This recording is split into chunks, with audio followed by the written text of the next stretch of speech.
Hi, this is Neil for Real World Magic outside the Museum of Witchcraft in Boscastle. Let's show you around.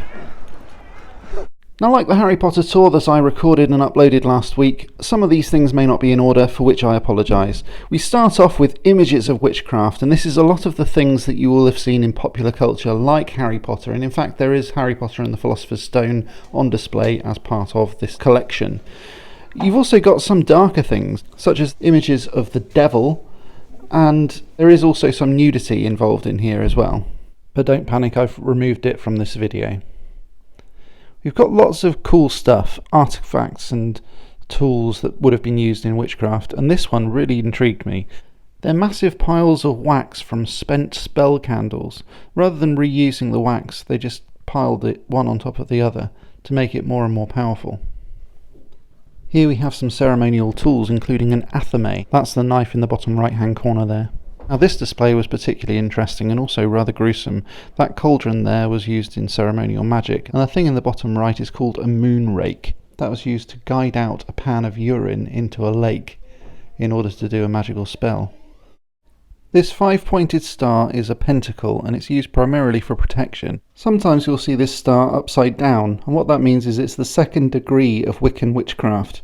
It represents the goat, or the horned god Baphomet, but it's not a satanic symbol. You'll see lots of skulls, bones and dead animals all around the Museum of Witchcraft. And what you'll notice if you read all of the descriptions is that most of these are either spells of protection or spells of healing. What you're looking at now is a display of tarot cards as part of the scrying display. Here's a scrying basin that people can use to look into to see visions, and obviously you've got the customary Ouija board as well.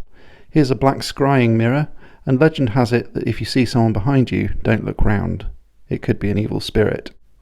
You've also got phrenology displays, teacup readings, all of that sort of psychic stuff that you will have seen all over the place in popular culture.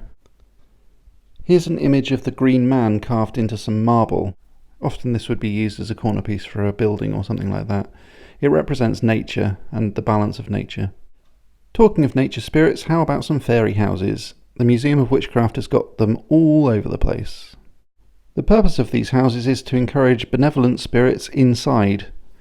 In so doing, the witch might actually learn something from the fairies and thereby increase their power.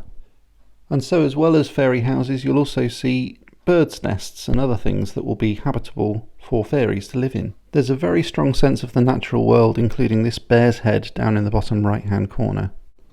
It's not a real head, it was actually fashioned by a human being in order to evoke the spirit of a bear. Now, you know how I mentioned earlier about the inverted pentacle, the upside down star, being representative of a goat? Well, here are some actual goat images in 3 dimensions. There's the skull of a goat as well as the statue of a goat. The statue is made with a real goat's head on top of a mannequin of a body, and it was believed to have been used in rituals. Now we come to some more recognisable stuff that you will have seen in Harry Potter. This is the apothecary cupboard. These are the potions ingredients that people would have used in all of their brewing of the witchcraft stuff. Now this one might come as a bit of a surprise to you. Here is a witch's cottage with all of the adornments that you might expect. But if you listen very carefully, she's actually chanting a lot of Christian tropes. In the name of the Father, the Son, and the Holy Ghost. The reason for this is that when Christianity took over in the UK, and there was a lot of oppression of witchcraft, the witchcraft often changed in order to accept the Christianity so that they didn't get burned at the stake. This is the sort of clothing that condemned witches would have had to wear just before they get burnt. So it was probably a sensible move that they adopt Christianity. You may recognise this as a voodoo doll, but it's actually a poppet, and it's a lot more common than you might think. It actually originated with ancient pagans, mainly in the UK, and then went over to Haiti via the colonisation of America. The Museum of Witchcraft have actually got examples of poppets a bit like this, where you can stick pins in the backside of an image of Hitler, which was often used in the war as part of the propaganda effort. Harry Potter fans might recognise this one. It's a painting of the Hand of Glory, and it was probably the inspiration for the Hand of Glory in the Harry Potter series, because J.K. Rowling was known to have visited the Museum of Witchcraft and Magic to do some research for the Harry Potter series before she published her first book. Now we're coming towards the end of the tour, But before you leave Boscastle, make sure you have a look around the rest of it. The Cobweb Inn especially is well worth a visit. It's oldie worldy and it's got things hanging from the ceiling, and it's a good place to get a refreshment after a long tour.